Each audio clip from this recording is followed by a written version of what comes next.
Ouais, super. On peut donc allumer la lumière en arrière et il va commencer à faire noir.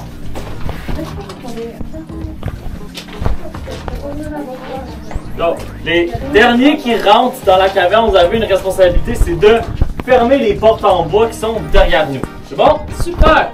Donc là, nous, on va pouvoir rentrer.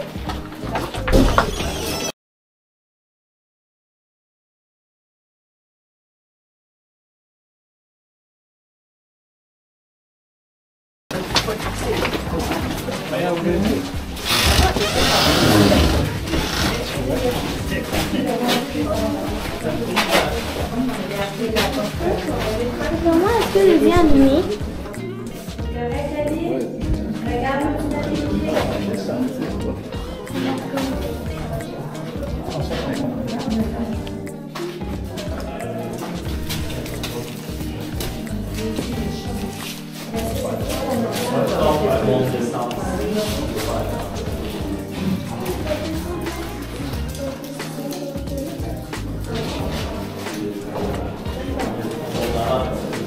C'est tout, c'est pour un an qu'il faut faire.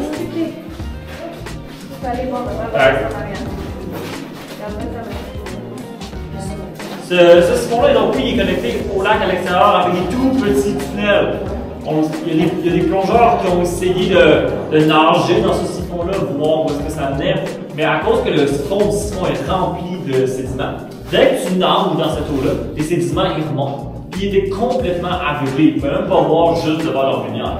Et on peut vraiment juger que c'est impossible pour n'importe quel nageur de nager dans les tunnels. Mais les poissons, eux, peuvent parce qu'ils sont beaucoup plus petits. Et donc là, le truc qui va encore taper à l'œil, ce sont nos escaliers. Et là où on s'en va, on va monter les marches ici pour aller rejoindre le plafond de la caverne. On va aller rejoindre le chemin naturel de l'eau qu'elle a creusé. Donc c'est les mêmes règles dans le fond que quand on a descendu les échelles, on prend vraiment le temps, on tient de chaque côté, on laisse un espace pour pouvoir recevoir l'eau qui est ici.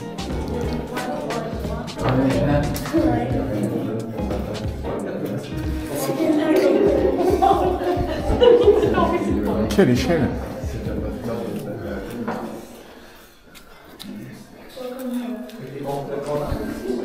Doucement, tu fais attention de ne pas glisser.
Faut juste pas dégager l'entrée. Ok, alors On jase, puis on profite. La chose intéressante de cette salle-là, c'est que vous êtes le plus isolé de toute entrée ou sortie de la caverne. Donc vous êtes vraiment seul au monde. Il n'y a pas de lumière qui rentre, il n'y a pas de son qui rentre et il n'y a surtout pas de signal cellulaire. Ça, c'est vraiment génial. Et donc, on va faire deux petites expériences ensemble, gang. La première, c'est qu'on va essayer d'expérimenter la noirceur totale. il n'y a aucun soleil où la lumière de la lune ne rentre pas ici, évidemment. Donc si on va tout éteindre nos lumières pour essayer d'être dans le noir complet. Dans le noir, mais c'est correct, c'est correct. Je vais être le dernier à éteindre ma lumière. Donc vous pouvez tous éteindre vos lumières sans stress. Ou tu vas être correct. Ça, s'il y en a qui ont peur du noir, je vous conseille de tourner vers le haut. Donc s'il y en a qui ont peur du noir, je vous conseille de fermer vos yeux maintenant au préalable. Puis là, quand vous allez vous sentir prêt, vous allez pouvoir les Parce qu'il va ouvrir. il va fermer sa Donc, lumière, il va faire noir. Mais ça C'est fait ça. pas peur. Il va faire noir. Je vais fermer ma lumière en dernier. Et je vais être le premier à la rallumer. C'est-à-dire que pendant qu'on est dans le noir, ok, je veux pas qu'il y ait des gens qui ouvrent leur lumière pour éviter d'aveugler les gens autour de nous parce que vu qu'il fait très très noir, ça peut faire mal aux yeux. Donc, vous allez garder vos lumières fermées. Si vous avez peur, vous pouvez fermer vos yeux. Puis après, on va l'essayer. 3, 2, 1. Ah, il y a une montre ouverte. Il y a un téléphone d'ouvert. Fermez tout ça, là. Faut avoir 0 sur vos lumières. Tu es capable de fermer ton téléphone? Ou... Ouais, la montre, je le montre. Mets ta main dessus.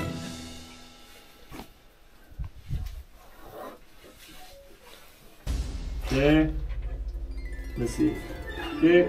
Bon, il y a encore la montre que cache pas. C'est pas grave, ça c'est l'obscurité la plus totale qu'on peut avoir. Donc si on essaie de fermer nos yeux ou passer notre main devant notre visage, on peut vraiment rien voir du tout. Et là, ceux qui ont les yeux fermés parce qu'ils ont un peu plus peur, vous pouvez essayer donc de les ouvrir, essayer de crier, faire. Voir, vous allez voir qu'il n'y a aucune différence. Donc, on va la revoir bientôt, mais est-ce que vous pensez qu'il y a des animaux qui peuvent vivre dans cette noirceur-là, genre autres que les chauves-souris? Genre, est-ce que vous pensez qu'un chat est capable de venir ici? Moi, j'ai 2 chats à la maison, ok? Genre, est-ce que vous pensez que si je les laisse là, ils vont être capables de voir, puis se retrouver, puis de sortir de la caverne? Non, hein? Non. Les chats sont quand même extrêmement dépendants donc de la lumière, de la lune et extérieur pour se naviguer, même si on est meilleur que les autres petits loups. Ça explique aussi donc pourquoi il n'y a pas d'ours ou de loups qui viennent dormir dans la caverne, c'est juste simplement trop noir pour eux. Les chauves-souris, en contrepartie, sont capables d'utiliser un système d'écolocation. Donc, l'écolocation, c'est les chauves-souris qui envoient des ultrasons. Ils envoient des ultrasons qui rebondissent sur les parois des roches et qui reviennent donc vers les chauves-souris et donc sont capables de se faire une image de à quoi la caverne va ressembler. Vas-y, attends-nous. Vas-y, vas-y.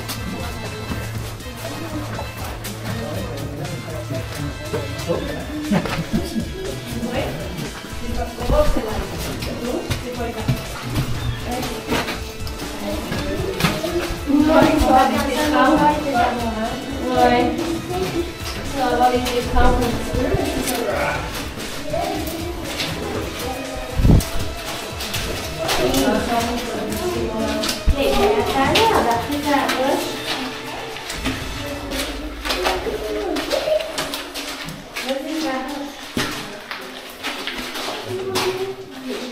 Il n'y a pas besoin de te pencher tant que ça. Là. Même pas de la réussite. Moi non plus, j'ai pas pensé qu'il y avait de la boue. Mais c'est normal parce qu'il y a de l'eau. Donne-moi des biscuits ici. Ok, s'il y a beaucoup de marche, je veux que tu te tiennes. Non, pas. Ben, là, il y en a 4, mais les prochaines, il y en a beaucoup.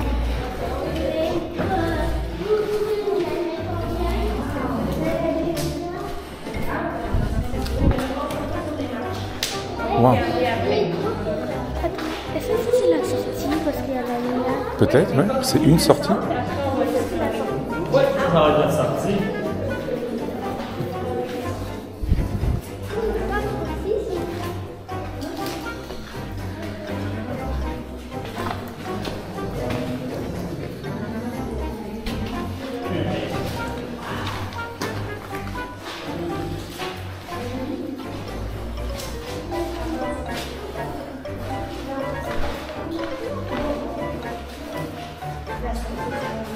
C'est. Les petits trucs argentés qu'on voit sur la roche, c'est quoi? Ça, dans le fond, c'est des gouttes d'eau. Les gouttes d'eau, vu qu'ils sont environ à 2 degrés, ils sont assez froides pour se coller aux parois des roches. Fait que là, ils sont comme collés à la roche. Mais ils ne sont pas assez froides pour devenir de la glace. Donc, il faut avoir une constante congélation. Puis quand on met notre lumière devant, ça brille. C'est pour ça que la femme un peu à des minéraux, mais c'est vraiment juste des petites gouttes d'eau. On dirait des papiers aluminium. Ouais. Merci. Le truc qui brille. C'est de l'eau. C'est de l'eau. En fait, Tout le monde est super. Regardez tout le monde dans la rue, dans le sable de notre cratère. Vu qu'on est hyper original, on l'a nommé Attention, la grande sable. C'est juste ça le nom. Puis la grande sable a été augmentée 2 fois. Avant, on a le niveau de sol était beaucoup plus haut, on va le voir un peu tout à l'heure. Alors, je vais qu'on prenne attention sur vraiment ce qu'on a autour de nous, parce que jusque-là, on a vraiment beaucoup d'histoires et d'anecdotes un peu cocasses. La première, c'est qu'on peut remarquer qu'il y a beaucoup de trucs qui brillent au plafond. Tout ce qu'on voit, ça, c'est de l'eau qui est en train de constante congélation, qui est à 2 degrés, trop froide, donc elle gèle au par-delà, ne va pas couler. Mais pas assez froid pour mettre la glace. C'est des petites gouttes d'eau qui sont collées partout. Donc, quand on met la lumière vers eux, ça brille, on a des balles, on peut regarder le plafond, on voit que beaucoup de traces noires, des graffitis sur les murs. C'est vraiment pas propre. Ça, c'est des actes de vandalisme. Parce que dans les sons, comme dans les années 60, l'intérieur était vraiment dans un état déplorable. On regardait à l'époque, il n'y avait plus de visiteurs. L'intérieur avait beaucoup de courants d'air, donc la moisissure sur toutes les murs, des roches, des noirs, bref. C'est vraiment pas intéressant. Et c'est de la vente, tant bien que mal, mais il a été obligé de mettre la clé sous la porte. La caverne était donc abandonnée. N'importe qui pouvait rentrer dans la caverne parce que la sortie est juste là. Évidemment, tu laisses une caverne, n'importe qui faire se livre ce qu'ils veulent. Il va y avoir des conneries qui se passent ici. Des gens qui ont fait des graffitis sur les murs. Il y a des gens qui ont des feux de camp dans la caverne. Donc, les feux de camp ont brisé les cendres qui collent au plafond. Les bâtiments, c'est la roche et les cendres qui collent là. Mais là, le plus triste, c'est derrière nous. On a un restant qui était une belle ligne de stalactites. Les stalactites, ce sont des roches qui sont formées en forme de pointe avec l'eau. Vraiment, des chaînes de danse, c'est vraiment impressionnant à voir. Et donc, tout ça ici, c'est du calcite. Le calcite, c'est la roche de son fait des stalactites. Toute l'eau coule sur ce mur de calcite-là. Un gelé axe va se solidifier goutte par goutte afin de créer donc la forme de la stalactite. C'est un processus extrêmement long. Pour faire un pouce de stalactite, ça prend 1000 ans. Et donc, imaginons pour des énormes stalactites qu'on avait, qui étaient grandes comme ça peut prendre des milliers encore d'années pour avoir ce qu'on avait. Et ces gens-là, on risque de les prendre pour les ramener chez eux parce que ça vaut sa petite fortune quand même. Et donc, ils ont pris leur manteau, leur hache pour les ramener à la maison, ce qui nous laisse donc un mur complètement vide de stalactites. C'est un bac encore avec des roches et des sédiments.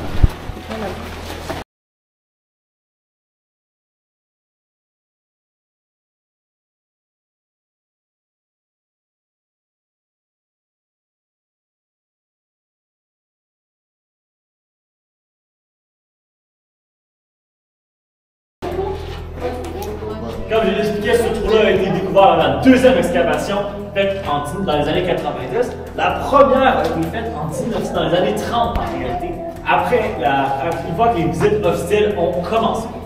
Le niveau du sol original de la caverne était beaucoup plus haut. Il était environ à la ligne que vous voyez tout en haut du plafond, avec le bout de métal noir. Si je peux mettre devant, là, juste ici.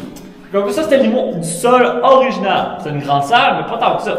Tu vas une ligne imaginaire à partir d'ici jusqu'à la sortie.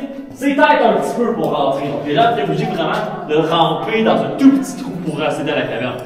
Quand on voulait avoir des visites avec des guides, plusieurs personnes, évidemment, c'était vraiment pas idéal. Donc on a baissé le niveau du sol une petite coche pour aller atteindre la ligne noire qu'il y a au milieu juste ici. Donc on avait une entrée un peu plus grande, un peu plus spacieuse. Mais encore là, c'était pas autant immense qu'aujourd'hui. Ce n'est qu'en 90 qu'on a voulu rénover la caverne après le vandalisme qui a été abandonné. On voulait qu'elle soit grande, belle, qu'elle soit grande, qu'elle soit encore plus impressionnante. Donc on a baissé encore, on a enlevé tous les sédiments. Et c'est en enlevant cette couche de sédiments-là qu'on a découvert que tout ce qui est ici, c'était de l'eau qui réussissait à passer, qui se ruisselait. Donc on a suivi ce chemin-là. Donc on a creusé par là, on a continué à creuser encore et encore des bacs. Encore comme ça ici. Je sais pas si vous voulez voir, mais les bacs, ils ont des cordes accrochées, donc on envoie les bacs à la chaîne, et après on va juste tirer une grande corde pour amener tous les bacs. Alors, pourquoi on faisait ça? Ben, le tunnel est quand même pas mal long, il est 33 mètres de long celui-ci. Donc c'est quand même tout un ouvrage qu'on a fait. Malheureusement, encore une fois, vous l'avez deviné, il n'y a rien au bout, encore une fois. C'était juste un beau travail fun à faire, d'envoyer les guides qui n'aimaient pas trop. Jamais été dedans, je suis correct. Et donc, Malheureusement, oui, il n'y a rien. On ne peut pas voir s'il y a une nouvelle salle derrière ou quelque chose. On ne saura probablement jamais. Il va faire chaud ici. Celle-là va rester au froid de la caverne. Quand vous sentez que il fait chaud, vous allez switcher de main pour là, vous allez être capable de sentir la différence. Parce que là, il n'y aura pas de porte de bois qui sépare l'extérieur et l'intérieur de la caverne. En réalité, c'est vu que le niveau du chaud est plus haut que le niveau du froid, mais ces deux-là ne vont pas échanger de vent parce que le chaud ne descend pas. Bon, on peut l'essayer. C'est ici.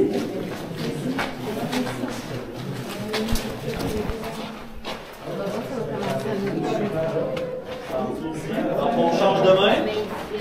On change de main un peu, puis après, on remarque que notre main est plus froide que l'autre. Là, vous sentez que votre main touche la chaleur, vous pouvez changer de main. Ah oui, ma main sent tout d'un coup la chaleur. Hein. On sent la chaleur. La main haute est chaude et la main basse est froide. Une fois sorti de la caverne, vous pouvez éteindre vos lumières.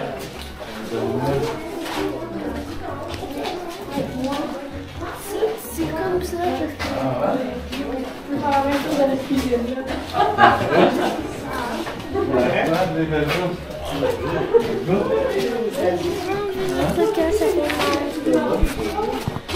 Une énorme falaise. Et on voit donc le niveau du sol qui est tout en haut.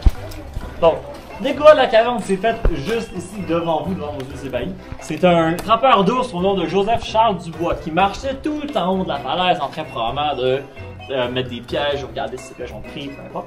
Il marchait là, et un jour il trébuche puis il tombe où est-ce qu'on est en ce moment.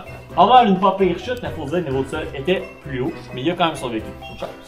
Et tout ce qu'il a vu à sa chute, c'est la sorte de glissade d'eau inversée qu'il y a au-dessus de ma tête. Donc ça, c'était vraiment un tout petit trou. Puis lui, il n'a rien vu, il a rien vu de mieux que de ramper dedans pour voir ce qu'il y avait dedans. Et donc il rampe, il va dans ce tunnel-là, et c'est là qu'il découvre notre caverne qu'on a ici. La caverne, donc, évidemment, personne n'avait découvert, donc qui en parle au maire de la ville. Porte pas plus attention que ça, c'est vraiment une affaire de bouche à oreille à l'époque. Les visites se font comme sans carte, rock'n'roll, tu y vas selon des indications que tes amis t'ont données, t'explores, c'est super dangereux, c'est pas vraiment comme l'idéal, mais c'est comme ça que c'était jusqu'en 1878, où c'est un scientifique qui est venu dans la caverne pour faire une carte, cartographier la carte en premier. Son nom, c'est James W. Grant. Son nom est engravé dans la caverne, juste où est-ce que la marque noire ici, si vous regardez. Vous allez pouvoir voir un début de G avec un Grant et un 78. Donc ça, c'est pour W. Grant avec l'année de la première carte de la caverne. Et donc ça continue comme ça pendant quelques années, jusqu'à là vous arrivez dans l'oreille de Zéphyr Lartiche. Je pense que ce nom-là dit quelque chose. C'est lui qui découvre la caverne, il va avec ses amis, il voit un immense potentiel. Donc lui, il met de l'argent, il investit beaucoup dans la caverne. Et c'est donc toutes les règles de sécurité qu'il a faites. Par exemple, le casque, c'est lui qui a mis, il faudrait hey, on veut une caverne, on aurait peut-être mettre des casques, non? Ce serait plus sécuritaire. Hey, on aurait peut-être d'avoir quelqu'un qui connaît la caverne, qui vient avec des gens, comme ça les gens vont pas se perdre, pas se blesser.